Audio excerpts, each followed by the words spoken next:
সুপ্রিয় দর্শক, আসসালামু আলাইকুম। কেমন আছেন আপনারা? নিশ্চয়ই ভালো আছেন। আজকের ভিডিওতে আপনাদের সবাইকে স্বাগত জানাচ্ছি। আজকে আমি আপনাদের সাথে খুবই গুরুত্বপূর্ণ একটা টপিক নিয়ে আলোচনা করব। অনেকে আমাকে এরকম প্রশ্ন করেন যে আপু, নর্মাল ডেলিভারির লক্ষণগুলো প্রকাশ পাবার কতদিন পরে বা কত ঘন্টা পরে কিংবা কত সময় পরে লেবার পেইন আসবে, জরায়ু মুখ খুলবে? তাহলে চলুন জানাচ্ছি সব প্রশ্নের উত্তর। বাই দ্য ওয়ে, মূল ভিডিওতে যাওয়ার আগে একটা কথা বলি, আমি আমার চ্যানেলে pregnancy related, specially normal delivery related অনেক ইম্পর্ট্যান্ট তথ্য ভিডিও আকারে শেয়ার করে থাকি। এই তথ্যগুলো আমার পার্সোনাল এক্সপেরিয়েন্স ও আমার ডক্টরের সাজেশান থেকে নেওয়া। তাই আমার চ্যানেলটিকে যদি একবার আপনারা ভিজিট করেন, তাহলে আপনারা আপনাদের প্রশ্নাতীত মনের অনেক প্রশ্নের উত্তর পেয়ে যেতে পারেন। আমন্ত্রণ জানাবো আমার চ্যানেলটিকে একবার ভিজিট করে দেখার জন্য। এবারে চলুন মূল আলোচনায় যাওয়া যাক। আমি শুরুতেই বলেছি আজকে আলোচনা করব, মাঝে মাঝে আমাকে অনেকে এরকম প্রশ্ন করেন যে আপু, নর্মাল ডেলিভারির লক্ষণগুলো প্রকাশ পাবার কতদিন পরে বা কত ঘন্টা পরে জরায়ু মুখ খুলবে, লেবার পেইন আসবে? চলুন জানাচ্ছি সব কিছু। দেখুন, প্রথমেই জানতে হবে যে নর্মাল ডেলিভারির লক্ষণগুলো কি কি। নবম মাসে একাধিক লক্ষণ আছে ডেলিভারির, কিন্তু তার মধ্যে 2-3টি লক্ষণ আছে স্পেসিফিক নর্মাল ডেলিভারির, যেগুলো একেবারে সরাসরি নর্মাল ডেলিভারি হওয়াটাকে ইঙ্গিত করে। তার মধ্যে প্রথমেই হচ্ছে পেট শক্ত ভাব।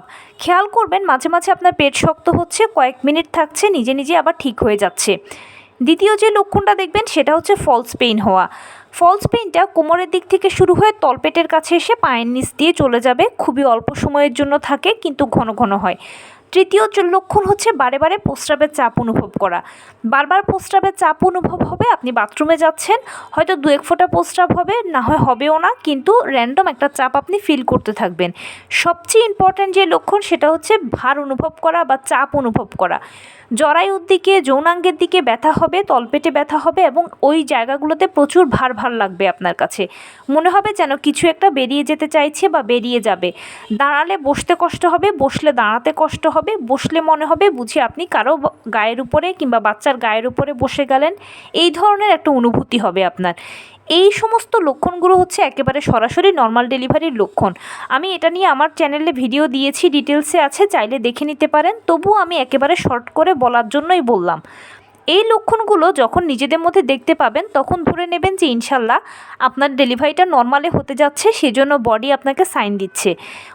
অনেকের মনে প্রশ্ন আসতে পারে কত সপ্তাহ থেকে দেখব এগুলো? যখনই নবম মাস বা 36 সপ্তাহ শুরু হবে তখন থেকেই দেখতে পাবেন। কারণ কি, নবম মাসের 37 থেকে 40 সপ্তাহ হচ্ছে নর্মাল ডেলিভারির আদর্শ সময়। নর্মাল ডেলিভারিগুলো 37 থেকে 40 সপ্তাহের মধ্যে অটোমেটিক হয়ে যায়।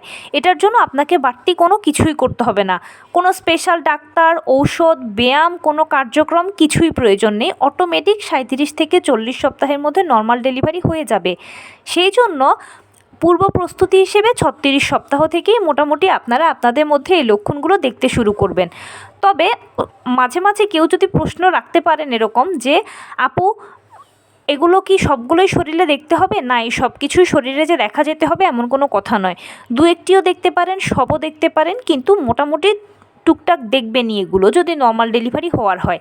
এবারে আসি এই লক্ষণগুলো দেখার কতক্ষণ পরে বা কত ঘন্টা পরে জরায়ু মুখ খুলবে, লেবার পেইন আসবে। প্রথমে জেনে রাখুন নর্মাল ডেলিভারির প্রক্রিয়াটা। যদি কেউ ভেবে থাকেন যে লেবার পেইন দিয়ে ডেলিভারি প্রক্রিয়া শুরু হবে, তাহলে সেটা ভুল ধারণা। পিরিয়ড শুরু হওয়া দিয়ে বা পিরিয়ড হওয়া দিয়ে আপনার নর্মাল ডেলিভারি প্রক্রিয়াটা শুরু হবে। আপনি ঠিকই শুনেছেন, পিরিয়ড মিস করা দিয়ে আমরা আমাদের প্রেগন্যান্সি জার্নিটাকে শুরু করি, আর পিরিয়ড হওয়া দিয়ে আপনি আপনার প্রেগন্যান্সি জার্নিটাকে শেষ করার পথে থাকবেন। তাই প্রথমে আপনার পিরিয়ড শুরু হয়ে যাবে।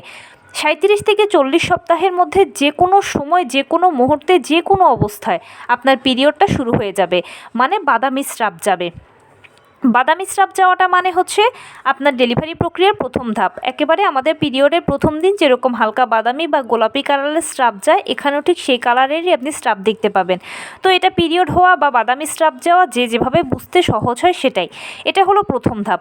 দ্বিতীয় ধাপে গিয়ে আপনার 1-2 ফোঁটা করে পানি ভাঙবে। তৃতীয় ধাপে গিয়ে লেবার পেইনটা শুরু হবে। লেবার পেইন প্রথমে হালকা, তারপরে মাঝারি, তারপরে ভারী হবে। তবে লেবার পেইনটা কখনো একটানা হয় না, এটা থেমে থেমে হয়। কারো 10 মিনিট পরপর, কারো 15 মিনিট পরপর, কারো আধা ঘন্টা পরপর হয়ে থাকে। এরপরে লেবার পেইন যখন ভারী হবে তখনই আপনার ডেলিভারি হয়ে যাবে, আর প্লাসেন্টা ডেলিভারির মাধ্যমে আপনি নর্মাল ডেলিভারি প্রক্রিয়াটাকে আপনি শেষ করতে পারবেন। দীর্ঘ 9 মাসের জার্নিটা শেষ হয়ে যাবে নর্মাল ডেলিভারির মাধ্যমে।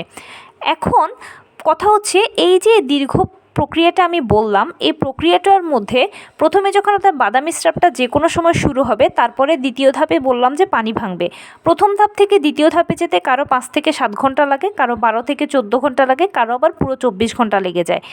দ্বিতীয় ধাপ বলেছি পানি ভাঙবে। এখন দ্বিতীয় ধাপ থেকে তৃতীয় ধাপে যাওয়া মানে হচ্ছে লেবার পেইন শুরু হওয়া। লেবার পেইন শুরু হওয়ার মধ্যে মানে এই সময়টার মধ্যে কারো 5 থেকে 7 ঘন্টার মধ্যে সময় লাগে, কারো 12 থেকে 14 ঘন্টার মতো সময় লাগে, কারো না আবার দেখা যায় পুরো 24 ঘন্টা সময় লেগে যায়। মানে হচ্ছে এক একজনের এক এক রকম সময় লাগে। এখানে স্পেসিফিক বলা যায় না যে আপনার কতটুকু সময় লাগবে, তবে অনেকটাই ডিপেন্ড করে এটা হচ্ছে আপনার প্রিপারেশানের উপর। আপনি যদি একটু কুঁড়ে বা অলস স্বভাবের হন, যে হাঁটাচলা করতে পছন্দ করেন না, কায়িক শ্রম আপনার ভালো লাগে না, শুয়ে বসে থাকার ডিভাইসে সময় দেওয়াটাকেই বেশি পছন্দ করেন, তাহলে আপনার নর্মাল ডেলিভারির চান্স তো খুবই কম। আর যদি বাই চান্সও হয়ে যায়, তখন সেক্ষেত্রে আপনার সময় ডেফিনেটলি দীর্ঘই লাগবে। কারণ কি, যদি শরীরটা নিয়মিত হাঁটা চলার উপরে থাকে, ব্যায়ামের উপরে থাকে, তাহলে হয় কি সে বডিতে ইজিলি জরায়ু, মুখ খোলা, লেবার পেইন আসা সব কিছুই হয়ে যায়। কারণ কি, যেহেতু পদ্ধতিটা প্রাকৃতিক আর আপনার প্রস্তুতিটাও হচ্ছে প্রাকৃতিকভাবে, সেজন্য এটা প্রাকৃতিকভাবেই কিন্তু দুটোর মাঝে সমন্বয় হয়। আর যদি অলসতা করেন তাহলে সময়টা দীর্ঘ লাগবে। সেজন্য প্রেগন্যান্সি পিরিয়ডে আমি সবসময় বলে থাকি আপনাদেরকে নিয়মিত হাঁটাচলা করবেন, টুকটাক কায়িক শ্রম করবেন, লো কমেটটা ব্যবহার করবেন, পুষ্টিকর খাবার খাবেন। নিশ্চিত করবেন আপনি সারাদিনে যা যেরকম খাবার খাচ্ছেন সকল ভিটামিন, মিনারেল, ক্যালসিয়ামগুলো যেন ঘুরে ফিরে আপনার বডিতে যায়, আপনার থেকে যেন বাচ্চা পায়। এবং ডাক্তারের দেওয়া আয়রন, ভিটামিন, ক্যালসিয়াম ওষুধগুলো নিয়মিত সেবন করবেন। তার পাশাপাশি 12 থেকে 14 গ্লাস পানি পান করবেন। অনেকে আবার একটু বিরক্ত হন, বলেন যে সবসময় একই উপদেশ কেন দেন। কারণ কি, এই উপদেশটাই হচ্ছে সবথেকে ইম্পর্ট্যান্ট নর্মাল ডেলিভারির জন্য। নিয়মিত হাঁটাচলা, টুকটাক কায়িক শ্রম করলে বললাম আপনার বডি একটা এক্সারসাইজের উপরে থাকবে, নিয়মিতই থাকবে। আবার অনেকে আমাকে প্রশ্ন করেন যে আপু আমি কি 36 সপ্তাহে আলাদা কোনো ব্যায়াম করব? যদি নিয়মিত কেউ হাঁটাচলা, টুকটাক কায়িক শ্রম করেন তাহলে তার আলাদা কোনো ব্যায়ামের প্রয়োজনই নেই একেবারে। এটাই তার শরীরে ব্যায়ামের কাজ করবে। আর পুষ্টিকর খাবার এই জন্য খাবেন, যেহেতু নর্মাল ডেলিভারি প্রক্রিয়া একজন মা তার বাচ্চাকে চাপ দিয়ে বের করে, তাই এটা কোনো মুখের কথা নয়। সেজন্য মাকে যথেষ্ট পরিমাণে শক্তপোক্ত থাকতে হবে। এখন হয়তো আপনি মনে হচ্ছে যে না আমি পারবো, ঠিক আছি, আমার বডি ফিট আছে, কিন্তু সিরিয়াসলি আপনি যখন ওই সময়টাতে চাপ দিতে থাকবেন, তখন একটা পর্যায়ে আপনার মনে হবে যে আমার সব শক্তি শেষ হয়ে গেছে, আমি আর পারছি না। কিন্তু তবুও ডাক্তার বলবে যে মা আপনি কি করছেন, জোরে জোরে চাপ দিন, আপনার বাচ্চার অবস্থা তো আপনি খারাপ করে ফেলছেন। তো এই জন্য আসলে শরীরে যথেষ্ট পরিমাণে শক্তি থাকাটা প্রয়োজন। এই জন্যই পুষ্টিকর খাবার খাবেন। আর যদি নিয়মিত পানি পান করেন তাহলে আপনার অ্যামনিওটিক ফ্লুইড বা গর্ভের পানিটা ঠিক থাকবে। নর্মাল ডেলিভারি পেশেন্টদের অনেকের হয় কি যে মাঝে মাঝে একদম শেষ পর্যায়ে গেলে দেখা যায় গর্ভের পানিটা কমে যায়। তো এর কারণ হচ্ছে ওই যে পানি কম পান করার কারণে। আর শেষ পর্যায়ের দিকে এমনিতেই বাচ্চার একটু ওজন বাড়ে বলে, বা বাচ্চার যে জন্ম ওজন তৈরি হয় সেটা প্রপারলি তৈরি হয় বলে গর্ভের পানির পরিমাণটা কমে যাওয়ার একটা চান্স থাকে। কিন্তু নিয়মিত পানি পান করলে আপনার সেই চান্সটা অবশ্যই একদম 0% হবে। আর পাশাপাশি যে কোনো খাবার একটু গরম গরম খাবেন, এতে আপনার অ্যামনিওটিক ফ্লুইডের ব্যালেন্সটা সহজে ধরে থাকবে, আপনার ফ্লুইডের আর কোনো সমস্যা হবে না। তো এভাবে যদি চলতে পারেন তাহলে ইনশাল্লাহ দেখবেন যে নর্মাল ডেলিভারি প্রক্রিয়াটা দ্রুত হবে এবং সহজে জরায়ু মুখ খুলবে, সহজে লেবার পেইন আসবে। জরায়ু মুখ খোলার ব্যাপারটা যদি বলি তাহলে বলবো হচ্ছে, যখনই আপনার বাদামি স্রাব যাবে তখনই জরায়ু মুখটা খুলতে শুরু হয়। আর তখন জরায়ু মুখ আধা সেন্টিমিটারের মতো খোলে বা তার থেকেও কম খোলে। যখন পানি ভাঙা পর্যায়ে যান বা দ্বিতীয় পর্যায়ে যাবেন, ওই সময়টাতে গেলে আপনার জরায়ু মুখ 1 থেকে 1.5 সেন্টিমিটার কিংবা অনেক সময় অনেকে 2 সেন্টিমিটারও খুলে যায়। এরপরে যখন লেবার পেইন শুরু হয় তখন জরায়ু মুখটা অনেকটা 3 সেন্টিমিটারের কাছাকাছি কিংবা 2.5 সেন্টিমিটার এরকম খোলে। লেবার পেইনটা যখন মাঝারি হয় তখন জরায়ু মুখটা 3.5 সেন্টিমিটার বা তার থেকে কম খোলে। আর লেবার পেইন যখন ভারী হয় তখনই জরায়ু মুখ 4 সেন্টিমিটার খোলে। নিশ্চয়ই অনেকেরই জানা আছে যে জরায়ু মুখ 4 সেন্টিমিটার যতক্ষণ পর্যন্ত খুলবে না ততক্ষণ পর্যন্ত আপনার ডেলিভারি হবে না। শুধুমাত্র পেইনটা যখন ভারী হয় আর জরায়ু মুখ যখন 4 সেন্টিমিটার খোলে তখনই কিন্তু ডেলিভারি প্রক্রিয়াটা সম্পন্ন হয়। আরেকটা কথা বলি, এখানে লেবার পেইনটাকে দ্রুত বাড়ানোর জন্য ডেলিভারি প্রক্রিয়ার সময় আপনারা যে কাজটা করবেন, যে কোনো খাবার একটু কুসুম গরম খাবেন। কুসুম গরম খাবারগুলো পেইনকে দ্রুত বাড়াতে সহায়তা করে। আমি যেহেতু এখনই বললাম যে যখনই আপনার জরায়ু মুখ 4 সেন্টিমিটার খুলবে, পেইন যত ভারী হবে তখনই আপনার ডেলিভারি হবে। তাই হালকা যখনই আপনার লেবার পেইন শুরু হবে তখনই আপনারা গরম গরম কিছু খাবেন। আর গরম খাবারগুলো লেবার পেইনকে দ্রুত হালকা পেইন থেকে মাঝারি পেইনে নিয়ে যায়, মাঝারি থেকে ভারী পেইনে নিয়ে যায়। তো এই জিনিসগুলো মেনটেন করবেন। এছাড়া আরও অনেক নর্মাল ডেলিভারি রিলেটেড টিপস আছে আমার চ্যানেলে, আপনারা কষ্ট করে চ্যানেলটাকে ভিজিট করে দেখবেন, তাহলে সব প্রশ্নের উত্তর পেয়ে যাবেন। তো এই ছিল আজকের ভিডিও। কেমন লাগলো বলুন? যদি ভালো লেগে থাকে ও হেল্পফুল হয়ে থাকে তাহলে প্লিজ লাইক, কমেন্ট, শেয়ার করতে একদম ভুলবেন না। আর সেই সাথে আমার চ্যানেলটিকে সাবস্ক্রাইব করার বিনীত অনুরোধ রইল। পাশে থাকা বেল আইকনটি ক্লিক করে দেবেন যেন আমি ভিডিও আপলোড করার সাথে সাথে আপনারা নোটিফিকেশান পেয়ে যান। যদি কোনো প্রশ্ন থাকে কমেন্টসে জানাবেন, আমি রিপ্লাই দেব। প্লাস যদি কোনো পরামর্শ থাকে যে কোন বিষয়ের উপরে ভিডিও বানালে আপনারা উপকৃত হবেন সেটাও জানাবেন।